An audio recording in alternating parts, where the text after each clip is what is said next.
Hello friends. Today we are going to learn about the variables. So today we'll deep dive into variable, and I hope you all are comfortable with the basic the Golang programs. So first I will write the program for this challenge, and then we'll do the deep dive into variable, and I will also show a small use case of loop. And we know there is only one loop in a Golang, that is called for loop. So in other languages, you'll find many other loops like for loop, while loop, do while loop. But here in a Golang, only one loop, that is called for loop.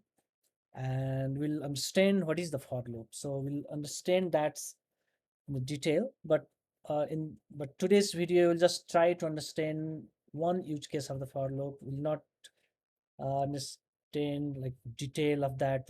I will show you that in a other videos. And today I have 5 slides to talk. So so let's see in a second slide.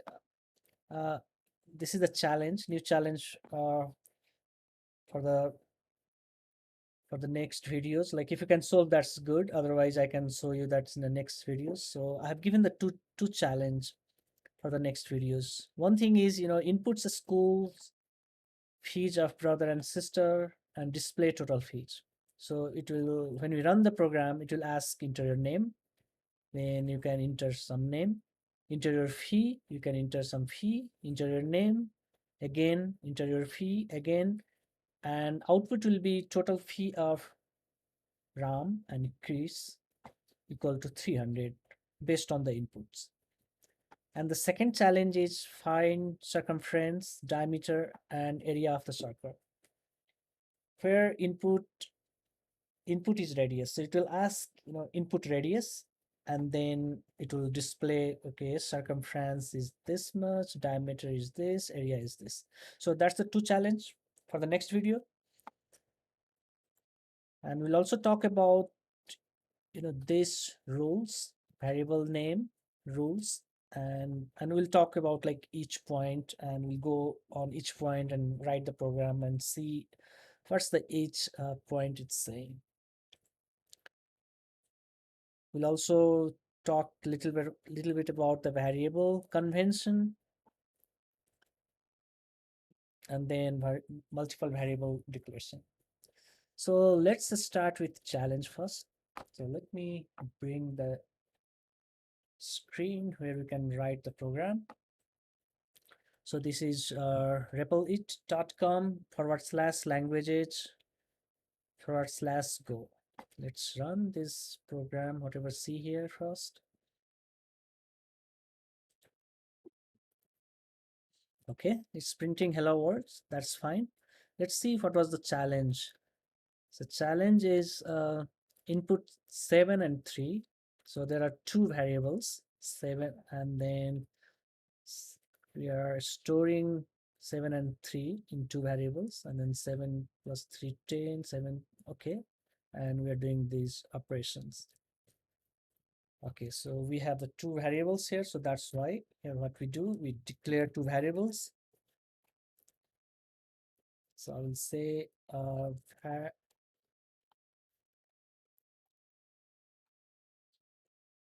can say we can declare the variable in uh, two ways, and we know that using the var and also in a shortcut way. So yeah, let's use the var num1, and I'm saying okay, its type is int, and then var num2, so also type is int. Import, we are importing in this way, that's good. I like another way, there's a bracket here, and then under the bracket you put the fmt here. So that's another way to import the variable. So we'll also learn in the future that we have to import many things, and when we import many things, it will be very handy when we put all the import within the bracket. So that's another way of importing the package. This is called package. We'll understand what is the package but that's the technical term package. Okay, so we have two variables, var num1, var num2, empty, and printf enter num1. Next line, fmt scanf and percentage d within the double quotes, comma, ampersand num1. So we are storing that value in a num1. In the similar way, we'll do it in num2. So I just go here and copy these two lines and paste it here. And here I will change a little bit, printf enter num2, and then in a scanf num2. So in this way, we'll get two numbers. What's the next? We'll do 7 plus 3, 7 minus 3, and so this is a sum, subtraction, multiplication. Okay, so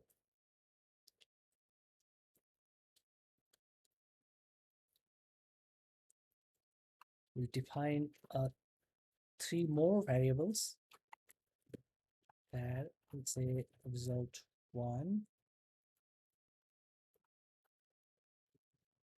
and we'll say this type is int, result 2 int, result 3 int. Okay, so next thing is we can store the result in all three variables. So result 1 equal to, I'm going to add, so num1 plus num2, result 2 num1 minus num2, result 3 num1 into num2. Then we can print that, how to print, so like 7 plus 3 in this way. So we'll just type here fmt print ln percentage d plus percentage d equal to percentage d. So, and after double quotes, I can say num1, num2, and then result 1. So here, the num1 has the value, so some value. So that's, let's say we are entering 7 plus 3. So 7. So num1 contains 7, num2 contains 3. So num1 and num1 will come here, num2 will be come here, and this percentage d will be replaced with result 1. So in this way we can see the result. Let's run this run this program and see whether it's running or not. If there is any error, any syntax error, if you find the syntax error, it will show that which line, and then you can go and you can correct. Okay, nice. We see the error. So what's the error? It's saying, okay, go main go line 11 and line 11 and 11 and 12. So let's see the first error. At 11, it's saying, okay, result 2 declared but not used. So we have used the result 2 and result 3, but we are not using. So that's why it's showing error. For now, just let's comment it out. So we are not, so we are using just result 1. We are not using result 2, result 3. That's why it's complaining. So let's run now. Again, it's undefined result 2, and which line it's saying 21. So 21. Okay, so result 1. Let's comment this out for now, and then again we'll run this uncomment and we'll come back. Okay, everything looks good here. It's saying enter number 1, so I'm going to enter number 1. So what's the number we're supposed to enter? It's a 7 and 3. Okay, so add enter 7, enter another 3. Okay, so this time we got the percentage D, and we know what is the reason. The reason is we are using the println. So what we can do that, we can do the printf, and if you want the new line, so here we can have one new line here. Let's run again. Okay, 7, 3, and this time 7 plus 3 equal to 10. Okay, so that is for addition. Let's do for the subtraction and multiplication. Uncomment this, result 2. Uncomment this also, result 3.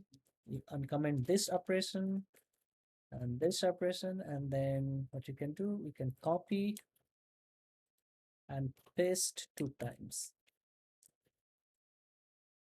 We'll indent this, and instead of plus, we can type minus, and this is result 2. So result 2, and this is multiplication.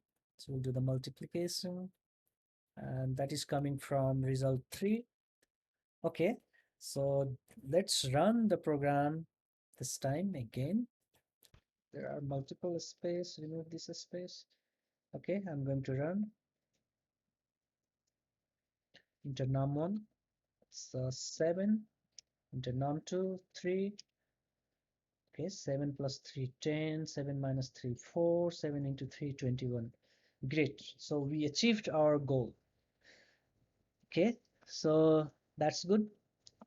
What's the next?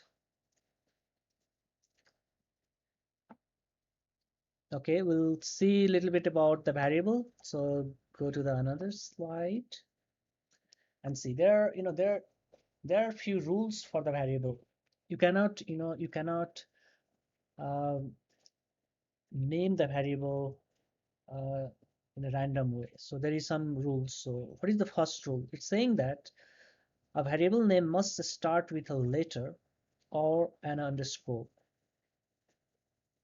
So, okay, let's see what does that mean.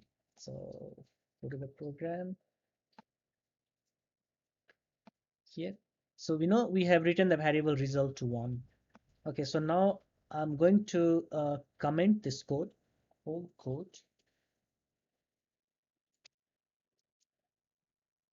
and here, and on the top, I'm going to define a variable in a shortcut way.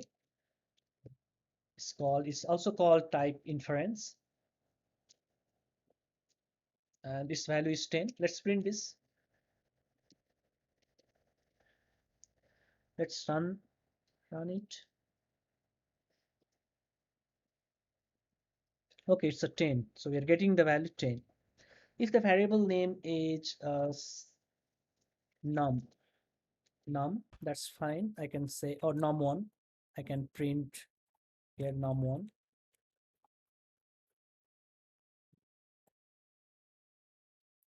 Okay, that's good.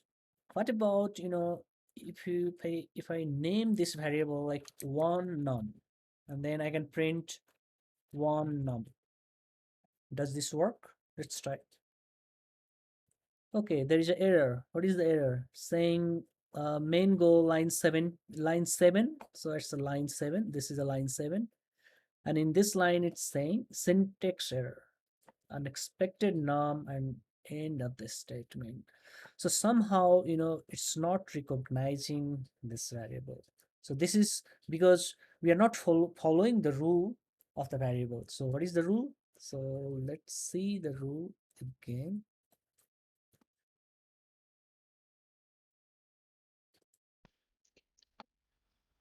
Okay. So the rule is a variable name must start with a letter or an underscore. So that's why it was complaining. Okay, so if you start with, instead of 1, what about if I do underscore? Underscore. That's good. So underscore is fine. So in the similar way, there are many rules. So we have to understand that rule, how to define the variable. So one of the rule is also like the variables should not have a space. So if I say num and num and then space 1, and here also num and space 1. It's not going to work. Okay, that's the error again. So let's see other rules. Okay, so variable name must start with a letter or an underscore. In the similar way, a variable name cannot start with a digit. A variable name can only contain alphanumeric characters and underscore from A to G, A to G, and 0 to 9 underscore. So it can so this rule, so that means, if you define the variable and if you put the special characters, that is not going to valid. So what are the other rules? Variable names are case sensitive. So this H and uppercase A and all upper AG, E, all are different variables. There is no limit on the length of the variable name. A variable name cannot contain spaces. The variable name cannot be any Go keywords. So there are some reserved keywords in a Golang. We cannot use that. We'll talk slowly about all the keywords. One of the keywords is the for loop. So let's see that example also. Okay, so if I want to define the variable name and I want to say the name is for equal to 10, and if I say for, then let's run this. No, it will not allow. So for is the reserved keyword, so that's why it will not allow. But about for one, that's fine. For one, there is no problem. So in the similar way, there is a one rule, like we cannot use the special character. So let's say iterative, for iterative. That's a variable for iterative. Run.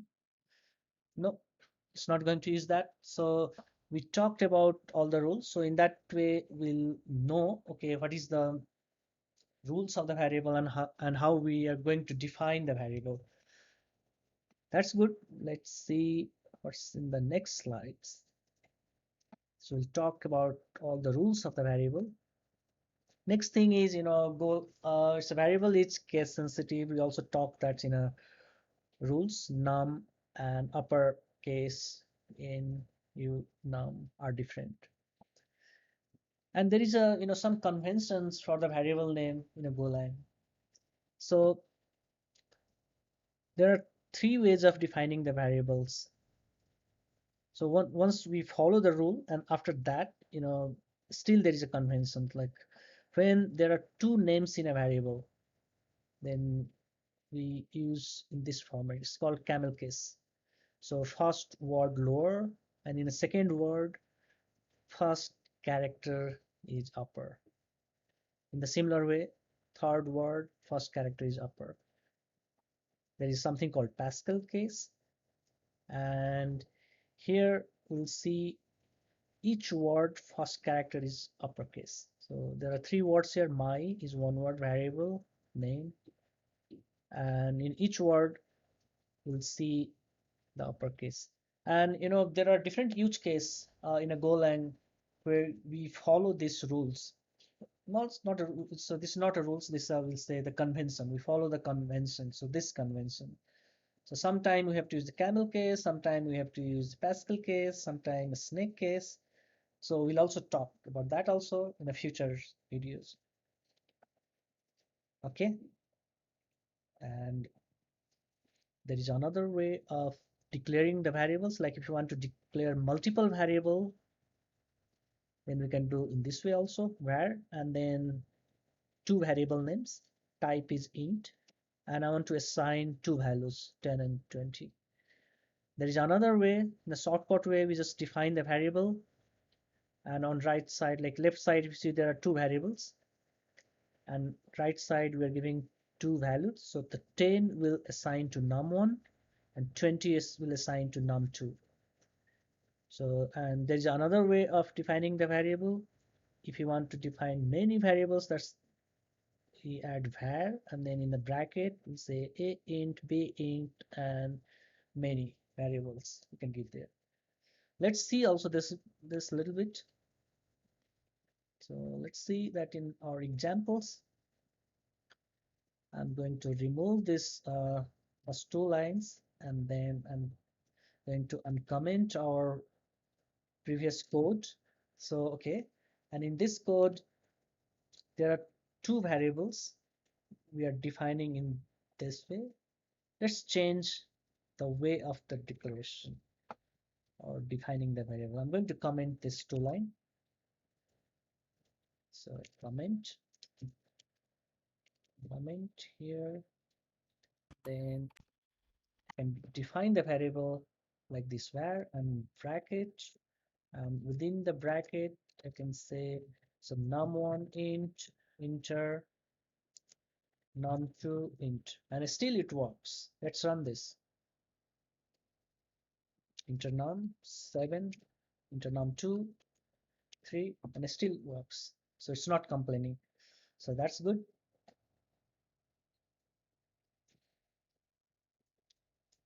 Okay, let's see a little bit about the for loop. So what is the use case of the for loop? So loop will talk the theoretical things we'll talk about this later in other videos, but today we are trying to understand the use of the loop. So here if you see we are we have the these three variables and we are doing these operations. If you want to add another numbers here, or I want to like add another number, subtract and multiply. So I have to run again. So okay, let's run it. Okay, this time I want to give the input tab 10 and then another 3. This time we got another result. If I want to run third times, then I have to run again third times. But here there is a way of doing these things. So there is a like if I want to run two times, then what I do, this line there is a fmt print of inter num1. Before that, I can define something called for here, and inside the for, I can define a variable saying so I equal to 1 semicolon, then I less than equal to 2 I plus plus, then one bracket here, opening bracket and the closing bracket. So there's your opening and closing, and what I do, I will copy whole things here, or I just copy it and paste within this bracket. Okay, I will move a little bit for the indentation.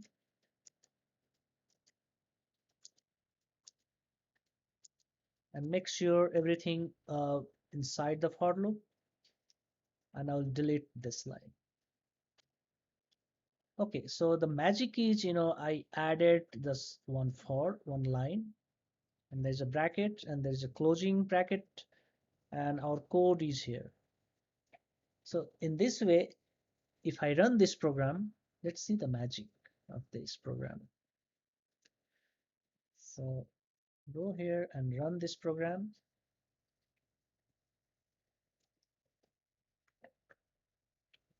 Okay, enter num1. So this time 10 and then 3.